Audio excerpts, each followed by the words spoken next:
stop thinking and start doing. Stop thinking and start doing. Stop thinking and start doing. Stop thinking and start doing with me. Stop thinking and start doing it. Stop thinking and start doing it. Stop thinking and start doing it. Stop thinking and start doing with me.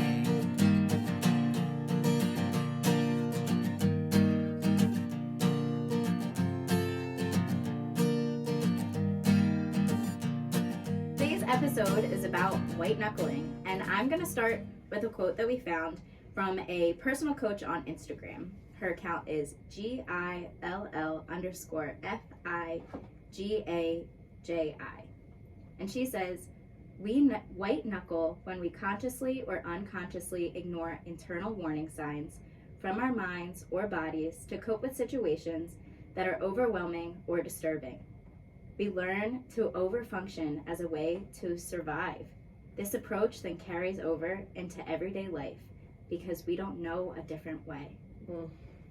Yikes. Yeah, reading that quote, I was like, survive because we don't know a different way.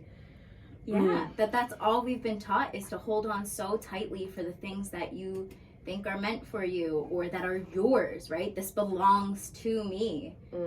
And not understanding the layers of conscious and unconscious holding and gripping to that. Yeah, I think about how many times a day, like, you can be doing any kind of scrolling and you'll most likely come across somebody who will be like, all right, relax your face, relax your jaw, you know, like, let out a big sigh. And you're like, oh shit, how did you know that I was carrying all of that, you know? And I feel like so much of that ties into this of ignoring internal warning signs and over-functioning for survival. Woof. I oddly remember the moment that I really learned what a concept of white knuckling was, and this was literal white knuckling was in college, driving 2.5 hours north to visit a best friend who lived right out of a major city, all these highways, I'd never driven up there before, driving anxiety out, oh my gosh, so much anxiety about it. And it was in the winter, so there was snow and ice everywhere, and I had to drive on major highways the whole way up, again, roads I'd never been on.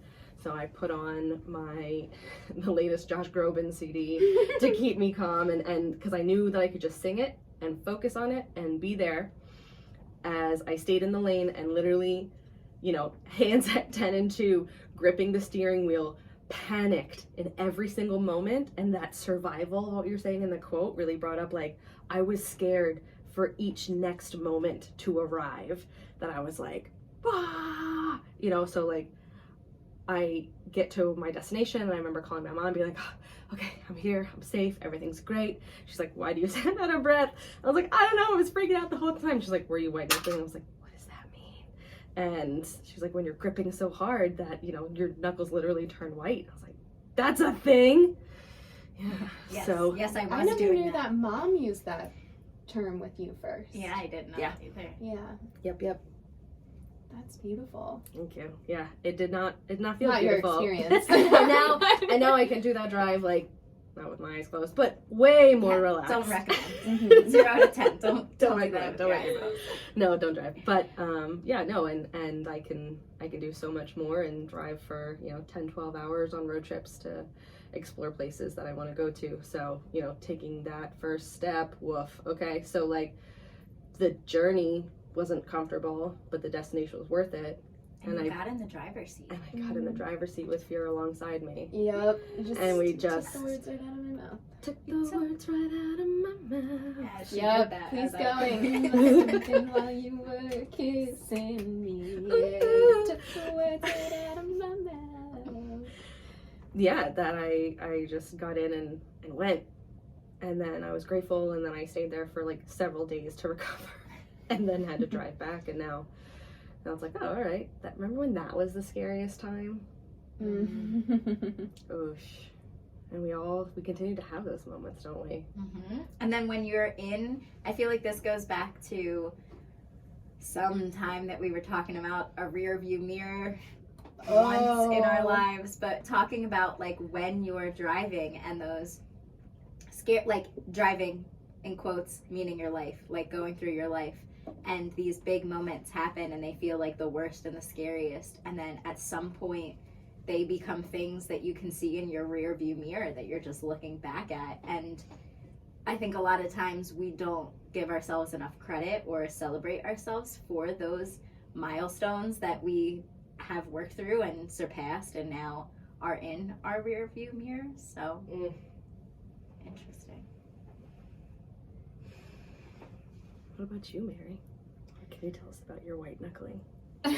I've been really thinking about from that post on Instagram, the line overfunction as a way to survive, and how I was viewing white knuckling in just a few words as the idea of holding on and forcing. And then as we were setting up and doing our audio checks, and Tim said that white knuckling, his thought about it was, right, like you're holding yourself back. And I thought that was just not where I was thinking about what white knuckling meant. In my brain, it was like, oh, I'm holding on to this idea and I'm going to force it to be true and to be a reality. And him saying that way allowed me to see that while you can white knuckle and hold on to an idea and force it and put all of your energy into it, you are also then holding yourself back from, if you release and allow what is to be. So yeah, I didn't make that connection at all until he said that, and that's what I've been thinking about it as, in that whether we're viewing white knuckling as holding on and forcing or holding ourselves back from doing, it's all a function of survival, because that's all that we know. So whether, you know, you see growing up someone like making it all work, right, and like trying to hold on and feeling kind of maybe just frazzled in all of the pieces because they're holding on to everything and not allowing themselves to ask for help, right? I think it can really, like, that can come into this place. But you see someone then as that's how they survived, by holding on to every single piece, micromanaging. And then also we see people who hold themselves back because that's all that they've known, and thus that's how we all survive. Whereas maybe the sweet spot and place in our lives is if we find the middle of that, because yeah, we can survive by white knuckling, but what do we have to do to thrive? So that's where my mind space is at the moment. Wow. My mind palace. It's a deep place down there. It's very deep. There's lots of I'm filing. enjoying the party thing. There's lots of like filing cabinets in my mind palace full of different things, ideas to dive through. So yeah. I always love a good visual of a paradigm, or of a, you know, two opposite sides. So that white knuckling of what you're chasing to force to make happen, right? And instead releasing that and allow it to flow to you and allow you to receive all that you're working towards, right? It's not that you're sitting back doing nothing. And then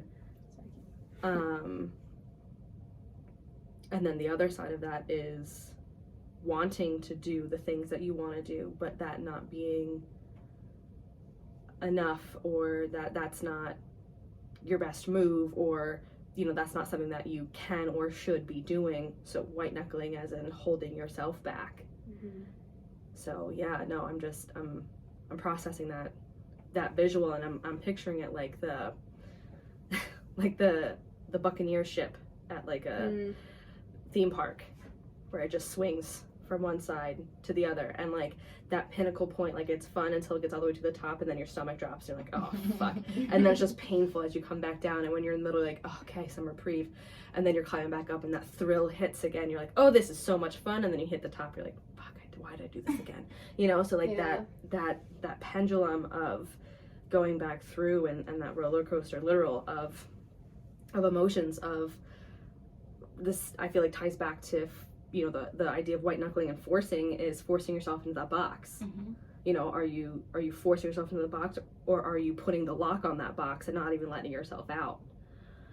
And I think that it loops back to the idea, like, does white knuckling occur because of the idea of feeling that we have to be for other people, right? Do I white knuckle onto things because I believe, whether this is true or not true, that someone somewhere has some expectation of me, therefore I must do to be that thing? Yeah. And then what does it say about us, right? If white knuckling is this holding on thing, what does it say about us if we let go, right? Is the story then, well, they don't work hard, they didn't want this, they didn't blah, blah, blah. Like, what does that narrative become? And it doesn't even matter that it's not our narrative. It's suddenly that's this outside narrative, and we're like, well, fuck, like, I don't even want to listen to that. I don't even want to put up the efforts or the army or anything to fight that down, even though I know that's not my truth, because that's so fucking exhausting. So what if I just keep white knuckling and holding on, because the narrative and the story of, like, letting go or releasing is one that is uncommon. I am not well. Oof, Mary. Oof. Yes. Why'd you do that to me? I don't know. Oh. I Well, love because you. I'm thinking, I love you. I'm thinking of, so to be specific, after I found out that my ex-husband was cheating on me, there was like this time period, like in between, that I literally didn't know what I was going to do.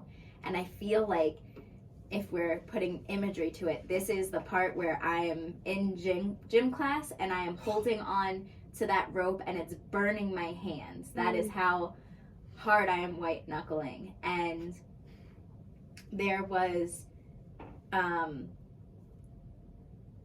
my niece's christening, and we hadn't told anybody what was going on, and her christening was happening. I remember this day. And nobody knew what was happening except for me. So to sit there and watch, like, I had no idea what was going to happen with this family that I'm sitting at, right? Or sitting with, because they all don't belong to me. And But they did. Yeah. At that time, and for the long time so previously. holding on to, if you let this go, you lose all of them. Mm-hmm. And having, like, his family members come up to me and say, like, well, when are we gonna have a christening for, you're in your baby, and like, PSA, do not don't ask women don't when ask. they are having children, or don't. any family because you literally member. don't know Please what is don't. going on. Just don't. When they have something to share, they will share. Thank you so much Yeah. for my PSA. And then you can say that next PSA, and then they kept complimenting my ex-husband for losing all of this weight. Well, he wasn't eating, not because. So again, Don't compliment on other people's bodies. Yes. Keep your compliments to yourself, even if you think it's a good thing. It's yes, not. keep it to yourself. body comments Thank to you so yourself. very much. 2 PSAs in 1. Yeah. So this whole time, I ended up, like, I went outside and it was downpouring, and I called my dad, and my dad came and picked me up, and he didn't even ask any questions. I just sat in the car and cried as he drove me home. And I'm thinking of this experience, right, of my palms literally being set on fire because I am holding on to something so tightly because of the expectation. Well, what if I leave this marriage? What are they going to think of me? If I leave this marriage, are they still going to be my family?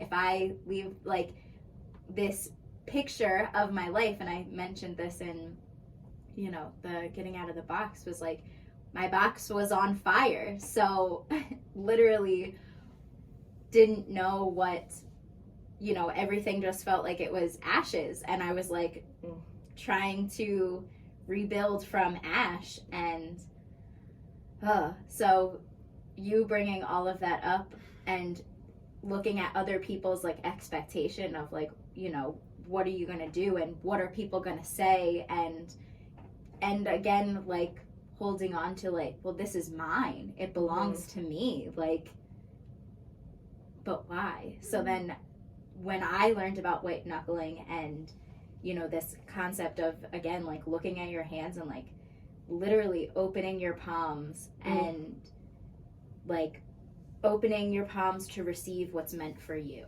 because the things that are meant for you in your life, You won't have to run or chase or like grasp after. It will literally just be put in your palms into your hands because it's meant for you. And I feel like that literally is how everything happened afterwards, like how I met Derek, and he's the one that writes our song, so we like Derek. Shout out Derek Longmaster. Yes. Thank you. Love you, Derek Bear. How he came into my life and how you guys came into my life and how everything else has just been flowing in, and there is no like chasing after anything or trying to hold it there or keep a like grasp on it because I'm so scared of letting go or what other people will think if I let go.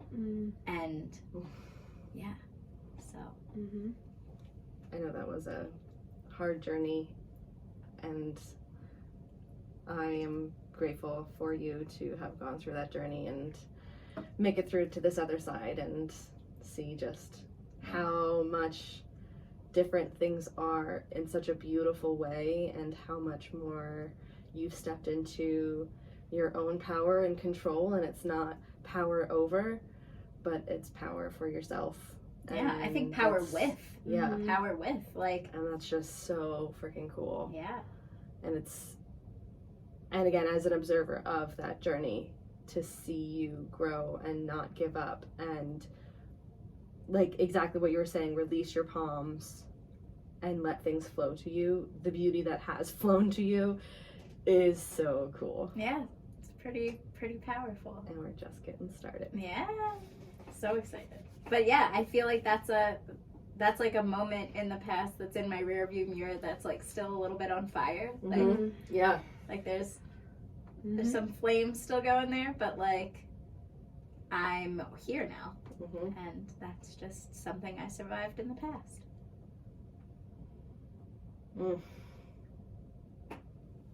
Yo, high school PE class is the worst. Can we just talk about that for a second? It's just every PE. Oh, That's not like- limited to like, high school. it's- From yes, elementary, yes, middle, high and, school. like, no, no shade thrown at like PE educators or any of that kind of stuff, because like y'all are cool, just like not us non-sports people, it's just not fun. No. It stinks, and it's torture, and it's so full of shame, And it hurts.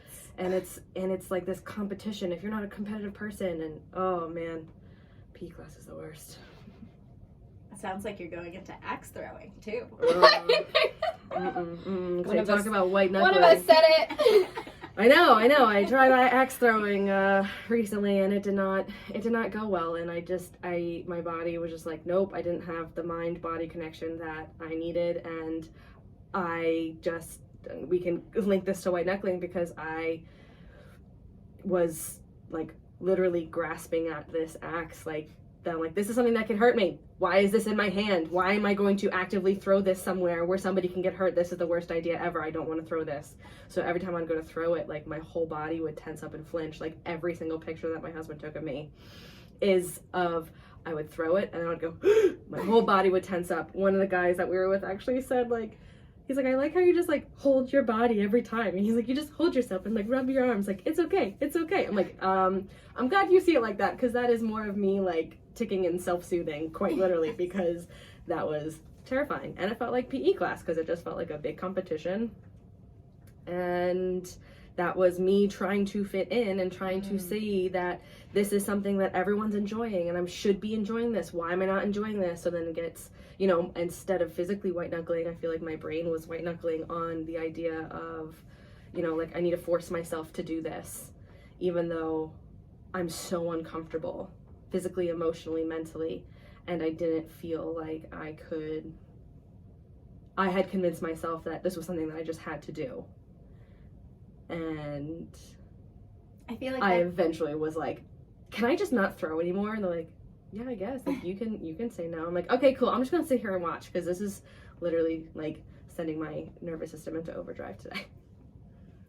I didn't realize until listening to you say that, like, how much the white knuckling and the box go like hand in hand with like other people's expectations. Like the white knuckling to remain in the box is almost what it feels like, because we don't want to disrupt, what the faceless others have to say about us in our boxes. Yeah. And we've only ever seen other people white knuckle to stay in their boxes. Therefore, we've learned that, oh, they survive, and we think that that also means thrive. So we then do the same thing. Mm-hmm. I'm feeling like super nauseous from hearing this story again with you, Erin, because it's really connecting something in my brain for me. So I struggle with perfectionism. Recovering perfectionist, you might say. In case no one knew. And I always like to learn how to do things. So, and then I like to be good at them. Yep. So when you were sharing about axe throwing, I've gone axe throwing a few times and thought it was relatively enjoyable, but also kind of horrifying because, like, why do I have this hatchet, right? And the one time I went, we were allowed to throw, like, the big axes, which only rotate once. Mm-hmm. I was like, this is fucking wild. But I like to practice so that I felt like more often than not, I was going to hit something. Like, I like to... If I'm at my friend's house, like, I have this specific example in my head with my one friend. Her husband was making us breakfast tacos. And I was like, I would like to learn how to make those. So then, and it's not coming from a place of, so then I can know how to do this for myself. It's coming from a place of, like, I need to learn how to make these so then I can be good at it. And then I'm going to be good at it, and I'm going to be able to, like, hold on to it, right? And I do that with, like, a lot of things in my life, like experiences, various things. I can never be a novice. I don't let myself be a novice. I have to be like intermediate to advanced level very quickly. And that's like a belief about myself that I've like always white knuckled and held on to, right? That you can't just receive, you can't just receive things. Because you can never trust that those things will be like provided for you. Therefore, you must learn how to do them very well and never ask for help and hold on to that. So then when help comes, I'm going to vomit. Then when help comes, my instinct is to be like, nah, I'm good. Yeah. I don't need that. Yeah, I got this. I'm better than you. Like, not even an I'm better than you. I'm just like, I'm good. Like, look, I can do this. You. I got it.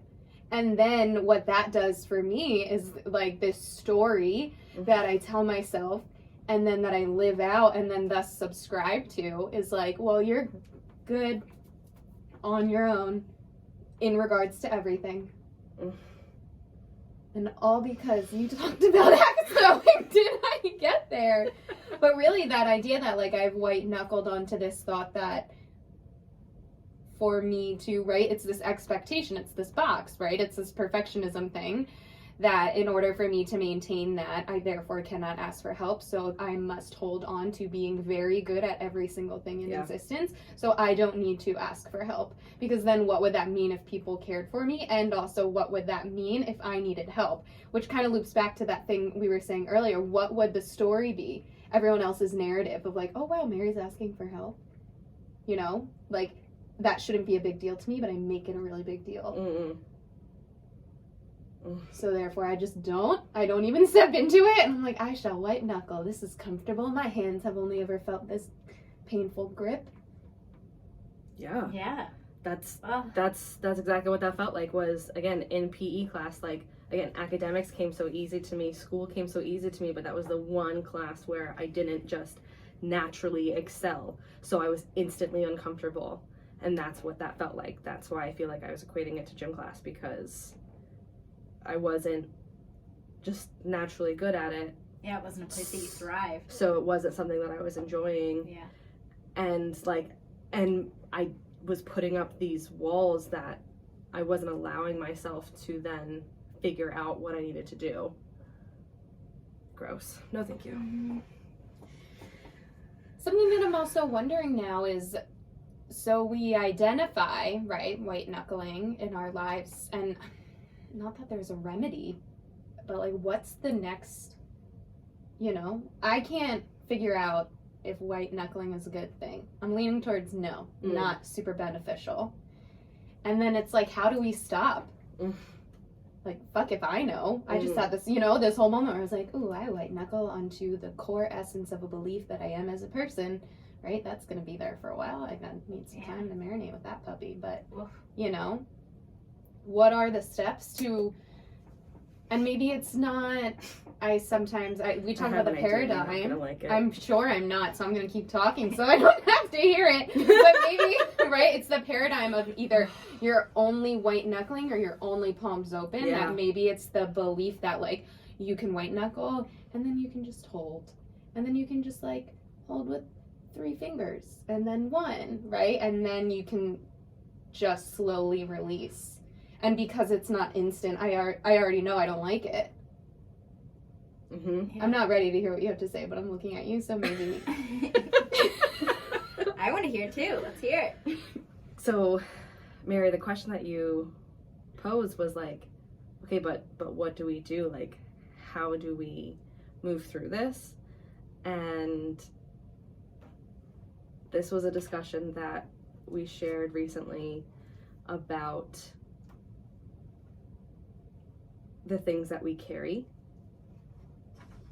and how, like, if you've ever seen the analogy of the stones in the jar, you know, you take a glass jar and put some big stones in it and say, okay, like, this glass, is the jar full now? And you say, yeah, it's full, right? And then there's all right, slightly smaller stones, and you can add those in. Well, if you said it was full, we wouldn't be able to add anything, but you're still able to add stuff, right? Like that kind of visual of different sized rocks, but instead of a jar, it's in your arms.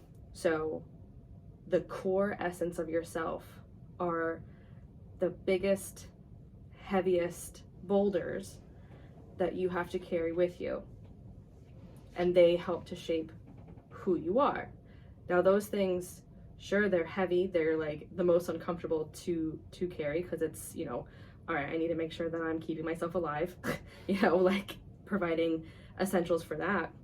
So you can't really put those down, because if you put those down, you cease to exist, quite literally, right? Like you can like set it down and take that pause and then keep going, but you can't like set it down and move forward.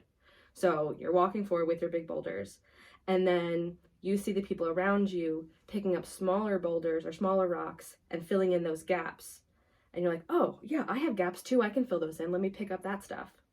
All right, now you feel excited because you're carrying something that makes you excited, but then you continue going and you're like, but now I'm seeing all this lack. Even though I'm carrying so much abundance, all I feel is the empty spaces that I need to fill up. So I'm going to start scooping all these tiny little minute things that don't even matter and sprinkle them into all of those little cracks as I'm trying to move forward on the path of my life. But what's going to happen as you're trying to walk forward with your arms totally full, and like what image comes to mind as you're walking forward with all that? I have a few. Yeah? Like what?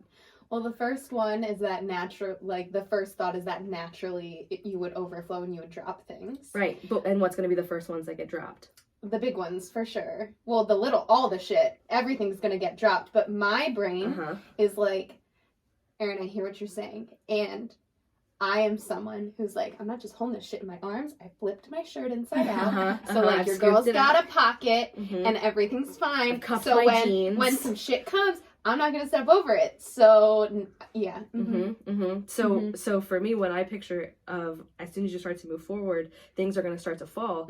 But the things that fall are all the little things. Yeah. And those are all the things that everyone around you seems to be carrying, that you're like, wait, no, that's important. I need to stop, scoop that back up, and put that back on top. Have you ever tried to have your arms full and then like drop one little thing? Like I'm picturing grabbing laundry, right? And like that sock just keeps falling, and you're like, damn it, just let it go, right? Just move on, walk on. You can come back to get it if you need to, but like that's probably where that lost sock always goes. Is it just you just don't want to wash it because it just fell out of your pile, so you just keep going. And when you realize that it's all those little tiny things, that's what you're putting your focus on, that's what you're literally white knuckling to try to hold on to, that you're not moving forward, you're stuck, you're probably spiraling, probably circling, you're not furthering on your journey because you're white knuckling all those little tiny things instead of letting them fall away naturally, because that's what happens as you're going through, as you're walking on your path, and allow yourself to prioritize the big stuff and carry that, and then take a break and set that down and play with the small stuff when you can, you know, like, and then go back and step forward and recognize, like, that's what life's got to be. It's no one guaranteed that it was going to be easy or simple or not work. Yeah. You know, and it always sucks because that's something that I've battled with most of my life is I never asked for any of this. You know, like I didn't ask to exist. I didn't ask to be here, to have to get an education, to have to get a job, to have to contribute to society, to have to pay my bills, to have to do all of these things. And I guess that's my stop thinking, start doing moment was around white knuckling, was when I realized that I have to let go of this picture perfect idea that I can get through life unscathed and just worry about picking up all the little things, because the little things are the pretty things. And instead let those things drop away and see what actually matters and what I'm actually able to carry, and recognize that when I'm carrying the big stuff, the more I'm carrying it, the easier it gets to carry that. Yeah. And then I can add on a little nice thing here and carry that on.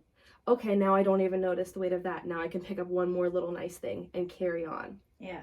So like adding in that progression. I wanted to say also when you were Cool, talking cool. about dropping the little stones, what I was picturing is when you're doing that, you're going in circles instead of moving forward on your path. Yeah. You are dropping and you're saying, oh, I dropped one, and it's going in a circle, and you're stopping yourself from moving onward in the path because you're in this loop. Yeah, you're stopping yourself from going onward and upward. Yep. It's like a merry-go-round. Oh my gosh. More Yes. to come on that. I think something that I'm thinking about, right, when you're like, well, what's the first thing that falls? I think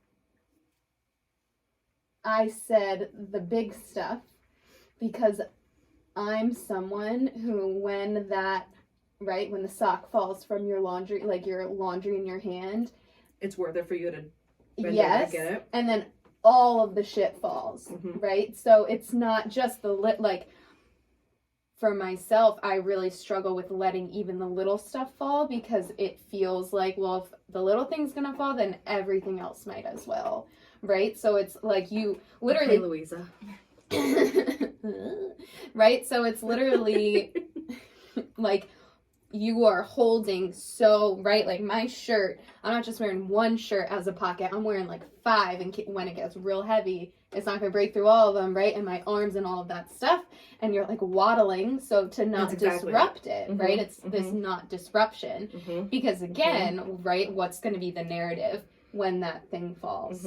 And then how's it going to feel to yourself when you not even white knuckle, but you still hold on tightly, but it's not white knuckling, right? That's going to feel so different. And what are all of those feelings that are going to get brought up for you? And then what's the story that you're going to tell yourself about yourself? It's rewriting your own story over and over and over again. Until that's your go-to. And that's what I was going to say when you asked the question about, like, okay, what's the steps?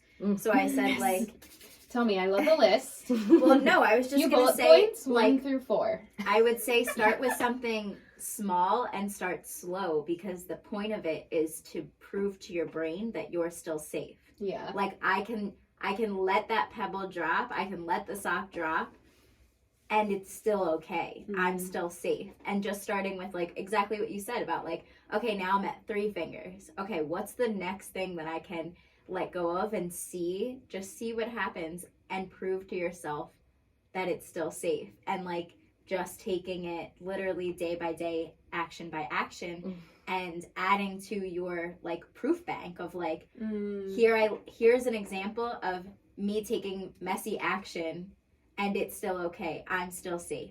Here's me releasing something that I held on so tightly to, and I'm still safe. Mhm. Like, here's me leaning on friends and asking for help and asking for support, and it's still being okay. And I think it goes back to, like, again, perfectionism of, like, do people do it up to, like, my standards? But understanding that done is better than, right? Like, it being perfect. Like, because we can have something perfect in our heads. Yeah, messily done today is better than perfect tomorrow. Yeah.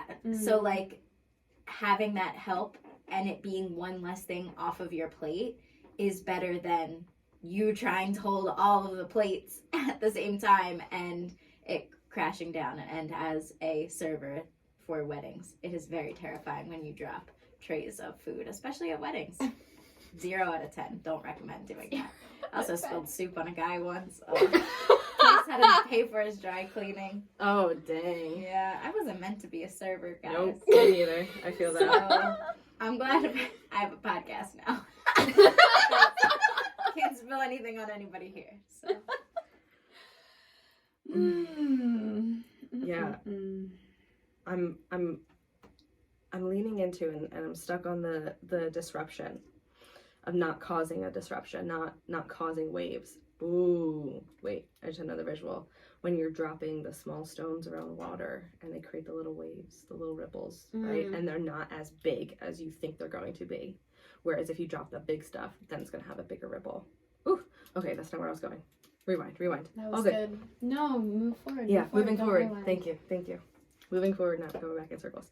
So, not disrupting, and lately what's been coming up for me of white knuckling are our systems, specifically our societal systems, from government to government-run programs to social norms to so many different things that the quote leaders who I'll say control and perpetuate that system are totally white knuckling anything and everything that they're doing right now, and just how uncomfortable and fearful and stagnant everything is because of it. Yeah.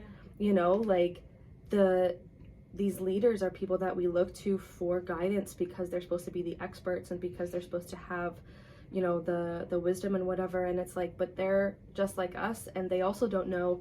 But instead of them being humble enough to, again, ask for help, because then what's that narrative? And recognize that the system that they've been perpetuating needs to shift.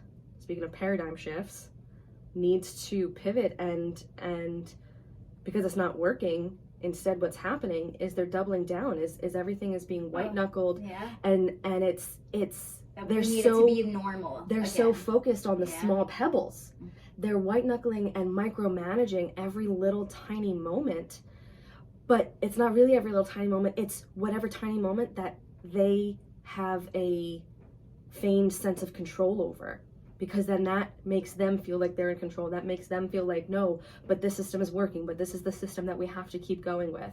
And how we need to disrupt. We need to step in and disrupt the system and show our leaders that it's okay to want to make a shift and to say, I need help, and to be open and receptive to that help, and let the small pebbles fall, focus on core values. And I feel like that is something that we've gotten so far away from. We're so attentive to picking out for ourselves, for our circles, for our enemies, for our colleagues, for anyone and everyone. We love to pick apart the small things that don't really matter and focus on like those. correcting people's grammar. Yeah. Yeah. I'm definitely working on not correcting people. We're watching The Good Place and I'm like, shit, I'm cheating. I don't want to be cheated. Oh, It's fine. It's fine. Love I love everyone on that show, but also like they're like, it's so hard to be your friend. I'm like, shit, I know, I'm sorry. Anyway, but yeah, so looking at it like that, you know, thinking about parents, when parents feel so out of control, you know, with their kids, what do? They buckle down, and, you know, if they don't actually have a good answer, they'll just say, well, because I said so. Or, you know, like, I've been so aware of so many specific examples generationally, right? Like older generations, middle generations, the younger generations, they're all coming through with this idea of white knuckling. And like, just like anything, we need to figure out a way to take a step back and stop the cycle with you. And, you know, like, take that step back to cause that disruption, to say, what if we did something different? Yeah. And allow that messy action to take place instead of waiting for, but all these pebbles are going to bring us to this, you know, beautiful place eventually. You know, eventually we will get there to where we don't have to be working so hard. We'll eventually get to this place where, you know, everything will be fine again. We can just make it back to the way it was before. Yeah. No, that's not the purpose of life. That's the normal that we've always had. That's that comfort zone. Have different. Yeah. You got to grow past it, and people need to, especially our leaders. This is a cry out for any leader, whatever that looks like for you, to step up and release and ask for help and let the small pebbles fall and really focus on your core values and what the people around you are doing. Like, I'm picturing, come back to Encanto, picturing the end when Don't spoil the end though. Oh crap. Yeah, don't. Okay, so just people coming together and helping as a community is what I wanted to say. Yeah, there you go. Was people being like, we're in this together, you know, and like, just ask for help. But I think I also want to say, hard. Yeah, but I also want to say that it can start with one, like just one person doing differently. Yes. One person choosing a different path and saying, hey, it's okay to choose differently. Hey, it's okay. And then what that shows to everybody watching, right? And even if there aren't people that are verbally, you know, giving you that external validation, there are still people watching you. And what receiving and listening. And what are you showing them? So I know that you were talking about leaders, but I think it also then goes to everybody. Like, what is your normal, and what have you been white knuckling onto that can ultimately be holding you back? That goes back to the beginning of holding you back, and looking at your life and raising your awareness as to what are those things that you need to start. You know, you can start slow. You can start small, but starting to start. Yeah. Oh, one might say, stop thinking and start doing. With me. And me. And me. Yeah, I feel like, and that's why we decided to take this action to be in this space. For us to, if you're looking for it, we're that one person for you that's giving you the permission, that's stepping up and making these changes. So now you can too. Yeah. And saying that there's nothing, like, we are just people. Like, people that decided we want to do differently, and inspired, like, the fact that we have the podcast and Gecko's Media exists is because I went to Tim and was like, hey, we want to start a podcast, and I know you want to start a business for podcast producing. Production company, So make a website and I'll pay you money. And now he has like 5 different podcasts on, and how that is now an opportunity for all of those people. And if you want to start a podcast, let us know. Gecko's Media is where it's at. But yeah, that example of one person, just, we want to get into our moments. Okay. I can go first. Yeah, I was gonna say, I feel like I've shared mine, so I'm going to just receive and witness the beautiful stories. So my stop thinking, start doing. I had to think about it. I was like, what is that called again? Oh boy. Woo, let's sing the song. Stop thinking and start doing. Stop thinking and start doing. Stop thinking and start doing. Stop thinking and start doing with me. Me. And me. Okay. So my stop thinking, start doing moment happened this past week. I am a counselor and I enjoy it.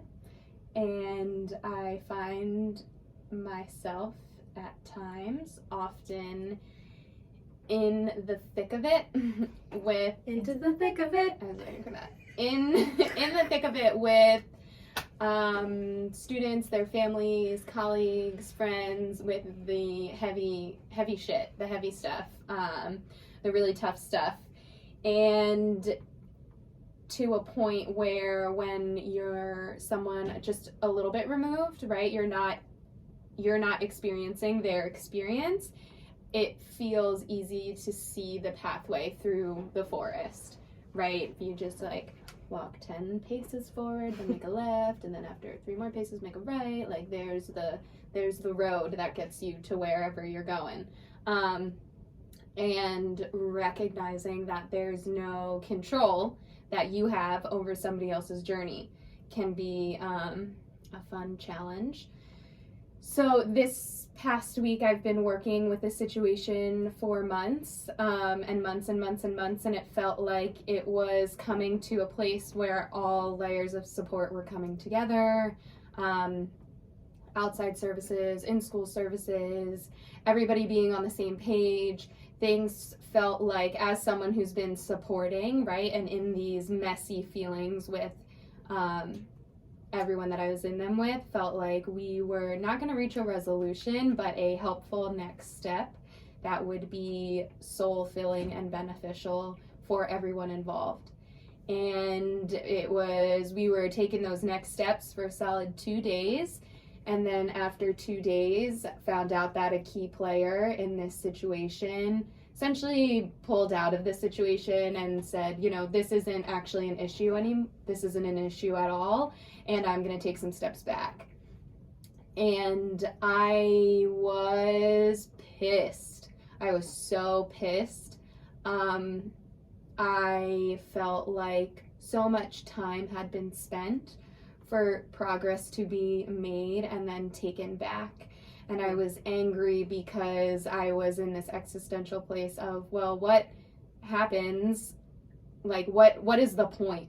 What's the point of the hard journeys when it's all fucking useless? I was in a pretty negative brain space about it. And after maybe a solid 24 to 36 hours of fuck this, and this, I sat with myself and realized that I was holding on to the expectation and more so the end circumstance that I thought was supposed to be correct, that I thought was where things go next, that I thought was the next right thing, the next best step. And that I was white knuckling, right? I was holding on to it, and I wasn't forcing because there was nothing to force anymore. People just like backed out. I was just holding on that, well, there will now be no progress for whatever that looks like in general because people have backed out. So therefore, everything is going to fall apart and it's all on fire and everything sucks. Because that's what I thought was supposed to happen. That's what I believed, and I was holding on to it and forcing it. And I'm still very much in this situation, and I don't know what the outcome will be because with counseling, it's like people's real lives. So I don't know. I'm going to need to give it some time. But this has been a really big reminder that I can hold on to things to the belief that I think it's going to be.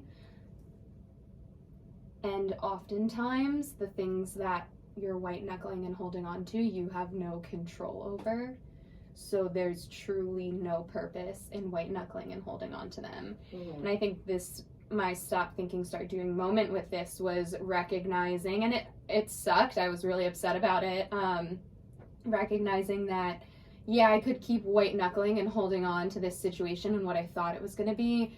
And what's that going to get me? It's going to give me resentment. It's going to give me frustration. It's going to see every time I'm in this, I have an interaction with someone on this team and it didn't fall through, I'm going to be pissed off. I'm not going to be open. I'm not going to be welcoming. I'm not going to be who I want to be. I'm going to go home and feel angry. I'm going to think about this situation like all my boundaries are going to go to shit. So, yeah, I could do that if I wanted. and really what I can do is to not hold on so tightly and know that at the end of the day, everyone's doing what they think is best for them, and they can hold on to that belief and let go of the expectations of everyone else. And that's been hard as shit. I was saying, it's definitely easier said than done. Yeah. Yeah, so yep. That's what it is. Proud of you for going on that journey. Yeah. Thanks. That's a shitty thing to Yes, it have is. to go through. Yeah. And I'm grateful for you to recognize that you just return the energy outward of, it's not my preferred outcome, but I'm trusting that you're making what you feel like is your best choice. Mm-hmm. And that is so hard. It is. Yeah. It's Yeah. just that holding space and not, it's holding space versus control. Yeah. Mm. Yeah, and the thought that no one is going to be you for you. Mm-hmm. Aaron, we were talking about that earlier this week. Like, I'm expecting me out of everybody else. And it's like, well, that doesn't exist. Nope. So knowing that no one's going to make the same decisions I would make because I'm the only me. Mm-hmm. And then when you're in a position like this where you're not even really allowed to kind of make any of those big decisions and you're the support person, it's tough. But, Yeah. and yeah, so. Yeah. And that's when that self-reflection piece comes in, that when you recognize that that no one else is going to give you back you, that again, what is it that you have to release? Mm-hmm. That control over and say, like, I can either drive myself crazy to force it to happen, or I can do what's best for me, Mm-hmm. and trust that everyone else is doing what's best for them, and just let it flow. Yeah. Yeah, I'm resonating with that real hard. Yeah. That flow, don't force. Yeah. So my stop thinking, start doing moment is kind of like a comparison to myself from a year ago. So last year, my co-teacher went out on maternity leave, and I spent the entire summer being an anxious control freak, made websites, made Google Drive folders, had so many things prepared, and was essentially white knuckling onto what I needed to be in order to make last year work. So whatever obstacles were put in front of me, I felt like it was my mission to solve them all. Mm-hmm. And that is how I very much went into the year. And by November, I was completely burnt out. Like, I had given all that I had been able to give, because I had been doing it since, like, the day school ended. Like, I had started planning, like, in June. And so now my co-teacher is out on maternity leave again, and I had anxiety again before starting, because I was white knuckling again onto this, like, well, how am I going to be the two of us without her here? And white knuckling onto, I can't do it by myself. Like, because at that point, we had no idea if there was going to be a sub in for my co-teacher, if I was just going to have to cover for a while by myself, because subs are very rare, yes, to find. So it has been a true journey these past 2 weeks, because I was given a sub, and I had spent the first week setting her up and making all of these tools to help her out and help the kids out. So essentially, I was doing my co-teacher's job, plus my job, plus teaching somebody else to do my job. And then at the end of the week, we found out that she was not going to be in any longer. And I felt myself, again, white knuckling to this expectation of what it needed to be. And that weekend in between me losing that sub and going into another week of not knowing what was coming up, I just had this moment with myself where I was just like, I just need to be me. I cannot be perfect because perfect is made up from everybody else's perfect is different from mine, and I just need to show up and be me. And if everything doesn't go exactly how I plan, if I mess things up, I just want my kids to know that I am me and I'm showing up as me and I'm doing the best that I can, because that's literally all I can do. So I think there was this like realization for myself that like I didn't have to hold on so tightly to what this image in my head looked like, that I could open my palms up and just be and receive whatever was going to happen. And I ended up having a fantastic new sub, and we ended up having these beautiful conversations, and without even being asked, she created this like appreciation board, and one of the first things that she wrote was like, I appreciate, and then she put my name, Miss Papa. So this realization of you're given exactly what you're meant to receive, and if you stop holding on to what you've been believing, or this limiting belief, and you have this true belief that you were meant to get what you were meant to get, meant to receive, and looking at things that way, looking at conversations with students or conversations with other adults as like messages that you were meant to receive. And that was really beautiful for me. So yeah, I love that. I'm so proud of you. thank you. It was very difficult, and I didn't sleep for quite a while because that's my way. Insomnia is not my best friend. It likes to pretend it is. And I'm like, no thank you, we're all good here. Please. Like to sleep.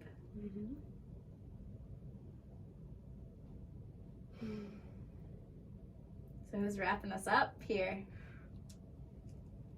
There's so much. There is a lot. I'm still trying to put the the antidote to white knuckling. I'm still trying to create it. Some easy, simple steps for everyone. It doesn't exist, but I would like it that way. Yeah. I think that's the example for our people then. Of white knuckling. That's Yeah. let go that there's an That easy there's any That there steps. is easy. Yeah. Yeah. My biggest takeaway, the biggest simplification that I can think of, or that came to me, I wrote down the trust yourself to make the best choices for you, and trust that others are doing the same for them. Yep. And I feel like that is a next step for working through white knuckling. Yeah. Gross. Yeah, and I think just like telling yourself, you are safe. I am safe. Yeah. This is safe. Because, I mean, ultimately your brain's going into different places that you literally can't control. So the best way to bring yourself back, center yourself, take some deep breaths, reset your nervous system, and then take it one step at a time. Because it is not an easy journey. It is not. But it's a journey worth taking because you are worth it. Stop thinking and start doing it.